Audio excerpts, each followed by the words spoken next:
Okay, so before we can go any further, of course, we need to install TypeScript. And as far as installations go, in all the courses I teach, this is really not that bad. It's pretty straightforward. There are far worse things to install. So if we go to the TypeScript docs, typescriptlang.org, although I've never typed that in my life, I just type TypeScript into Google. If we go to download, it will explain the various ways of getting it, and the easiest and by far most common way is to use npm.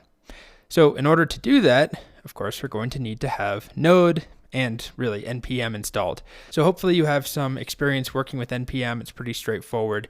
We're not doing anything fancy. We're just going to run an npm command to install TypeScript. However, you should just check to make sure you have npm installed with npm-v.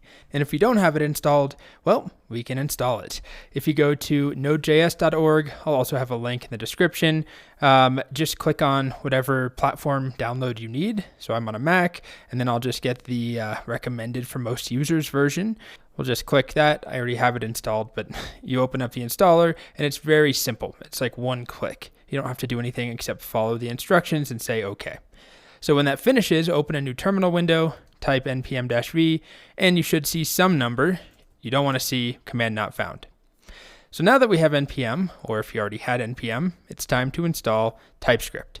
Now the instructions here will mention npm install TypeScript, which is valid, and we will do that later on when we cover Webpack, but this is going to install TypeScript on a per project basis. So in some individual project you're working on, if you want TypeScript there, that's great, and that is definitely useful at times, but what we're going to use in this course is actually a global installation of TypeScript. We'll have access to a command called tsc for TypeScript that we can use anywhere across the terminal, across our machine. We won't have to install it every time we want to use it in a given project.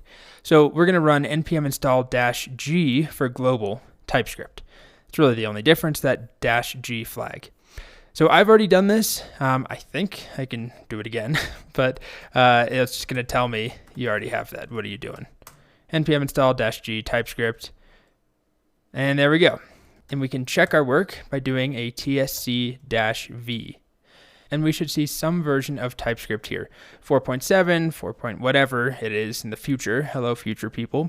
As long as you get some answer, you're good to go. You don't want command not found. And if you are getting command not found, try restarting your terminal or making a new window, and usually that will fix it. All right, so that wasn't too bad. Next, of course, we're going to talk about using TypeScript, but first I'm going to show you another tool that you might find useful in this course just to quickly run code without having to do a lot of setup.